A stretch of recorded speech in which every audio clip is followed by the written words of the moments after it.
اعوذ باللہ من الشیطان الرجیم بسم اللہ الرحمن الرحیم رب اشرح لی صدری ویسر لی امری واحلل عقدۃ من لسانی یفقہوا قولی۔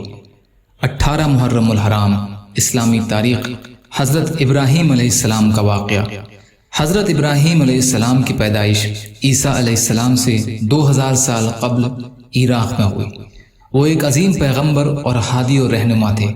قرآن کریم میں 61 جگہ ان کا تذکرہ آیا ہے اور مکی اور مدنی دونوں طرح کی صورتوں میں انہیں دینی حنیفی کا داعی، حضرت اسماعیل علیہ السلام کے والد محترم، عرب کے جد امجد، بیت اللہ شریف کی تعمیر کرنے والا اور عرب قوم کا ہادی اور پیغمبر بتایا گیا ہے۔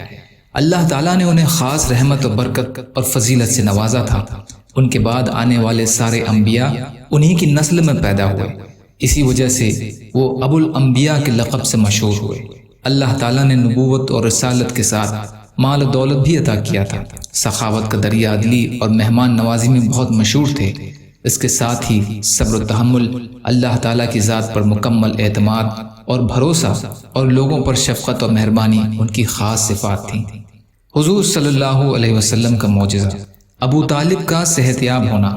ایک مرتبہ چچا ابو طالب بیمار ہوئے تو آپ صلی اللہ علیہ وسلم ان کی عیادت کے لیے گئے۔ ابو طالب نے فرمایا، اے بھتیجے، اپنے رب سے دعا کر کہ وہ مجھے عافیت بخشے۔ تو آپ صلی اللہ علیہ وسلم نے دعا فرمائی، یا اللہ میرے چچا کو شفا عطا فرما۔ بس فوراً ابو طالب کھڑے ہو گئے اور کہنے لگے، اے بھتیجے، آپ کا رب تو آپ کا ہر سوال پورا کرتا ہے۔ تو اس پر آپ صلی اللہ علیہ وسلم نے فرمایا، اے میرے چچا، اگر آپ بھی اللہ تعالیٰ کی اطاعت کریں تو وہ آپ کا بھی سوال پورا کرے گا۔ طبرانی کی حدیث، انس بن مالک رضی اللہ عنہ سے روایت۔ ایک فرض کے بارے میں، جماعت کے ساتھ نماز ادا کرنا۔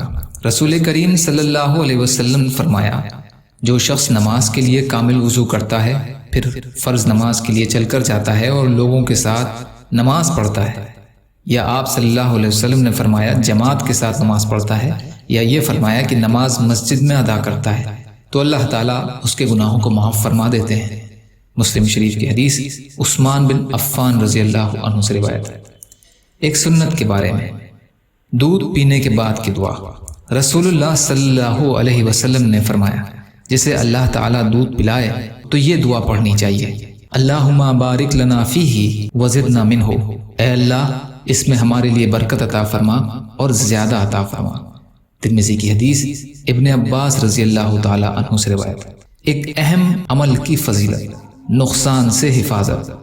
رسول اللہ صلی اللہ علیہ وسلم نے عبداللہ بن خبیب رضی اللہ عنہ سے فرمایا، تم روزانہ صبح شام 3 مرتبہ سورہ اخلاص اور معوذتین یعنی قل اعوذ برب الفلق اور قل اعوذ برب الناس یہ پڑھا کرو۔ یہ صورتیں ہر نقصان دینے والی چیز سے تمہاری حفاظت کا ذریعہ ہوں گی۔ ترمذی کی حدیث، عبداللہ بن خبیب رضی اللہ عنہ سے روایت۔ ایک گناہ کے بارے میں، فضول کاموں میں مال خرچ کرنا۔ قرآن میں اللہ فرماتے ہیں، بعض لوگ وہ ہیں جو غفلت میں ڈالنے والی چیزوں کو خریدتے ہیں تاکہ بے سوچے سمجھے اللہ کے راستے سے لوگوں کو گمراہ کریں اور سیدھے راستے کا مذاق اڑائیں۔ ایسے لوگوں کے لیے بڑی رسوائی کا عذاب ہے۔ سورہ لقمان کی آیت کا ترجمہ۔ دنیا کے بارے میں، مال و اولاد اللہ کے قرب کا ذریعہ نہیں۔ قرآن میں اللہ رب العزت فرماتے ہیں، تمہارے مال اور تمہاری اولاد ایسی چیز نہیں جو تم کو ہمارا محبوب بنا دے، مگر ہاں جو ایمان لائے اور نیک عمل کرتے رہے تو ایسے لوگوں کو ان کے اعمال کا دگنا بدلہ ملے گا اور وہ جنت کے بالا خانوں میں آرام سے رہیں گے۔ سورہ سبا کی آیت کا ترجمہ۔ آخرت کے بارے میں، جہنم کے ہتھوڑے کا وزن۔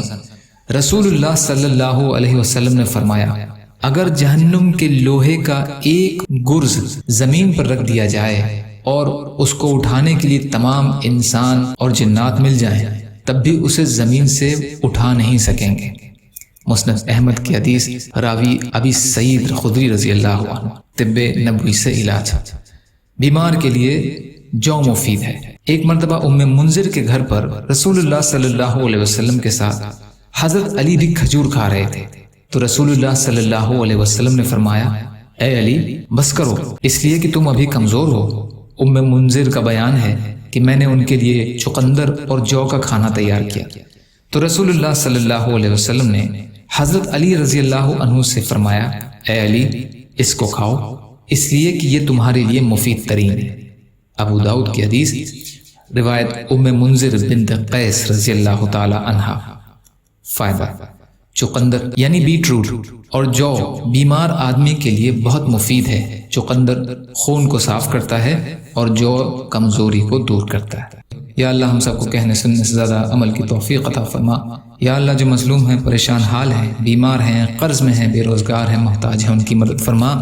یا اللہ دنیا اور آخرت کی تمام خیر عطا فرما برحمتک یا ارحم الراحمین۔ لا الہ الا اللہ محمد رسول اللہ۔ السلام علیکم۔